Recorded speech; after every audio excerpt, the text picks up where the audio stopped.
What's up, you guys, on this beautiful Memorial Day, this awesome Miracle Monday? How y'all doing? Y'all doing good? Y'all great? Y'all straight? Y'all straight? Y'all good? Yes.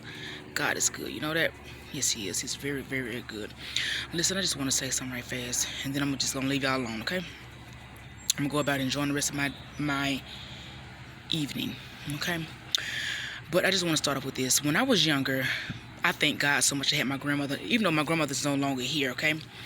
But I grew up around my grandmother. You know, she pretty much helped raise me.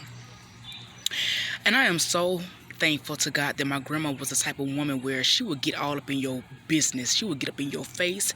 She would get all up in your tail, okay? And she was not afraid. She didn't care about how you felt about it or whatever.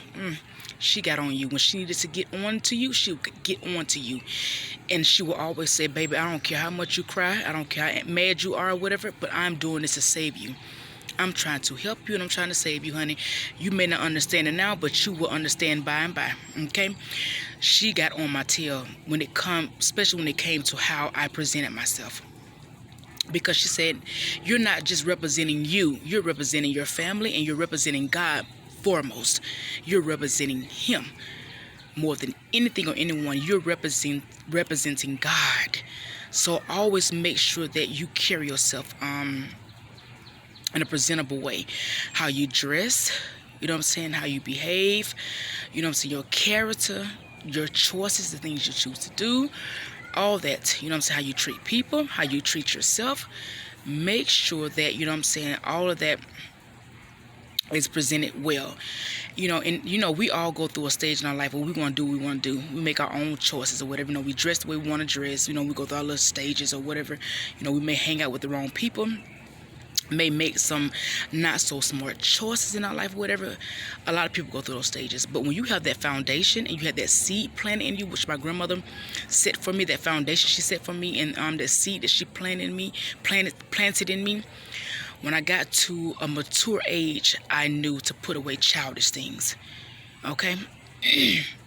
And even when I was going through my young stage or whatever, there were just certain things I knew not to do. I am not going to participate in that, you know what I'm saying? Because that's just not who I am.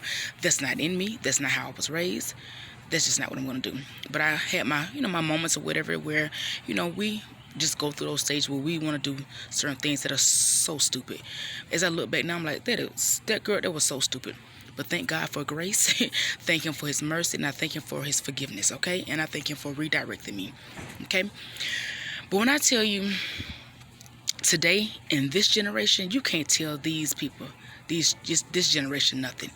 You cannot tell them nothing, honey. They will be ready to snap your neck, baby. They'll be ready to fight you and cuss you out and, I guess, counsel you.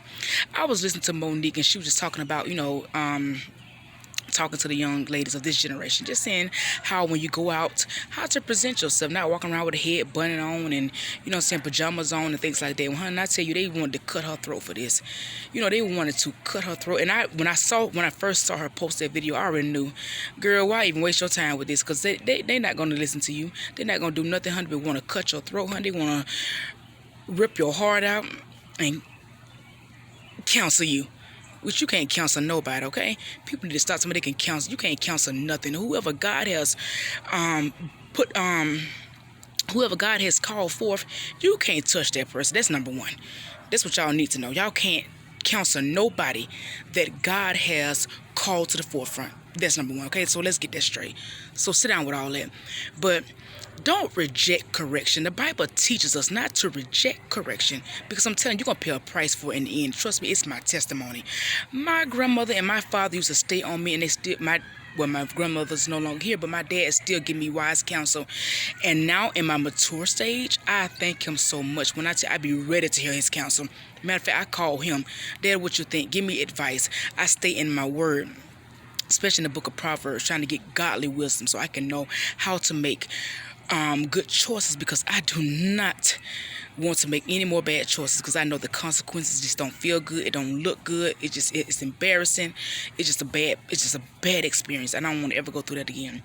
So when I tell you, young ladies, I'm just going to leave it at this right here. If you got good sense, receive wise counsel. It's going to bless your life, okay? It's going to bless your life. If you got good sense, receive wise counsel. Don't reject it. Y'all be blessed.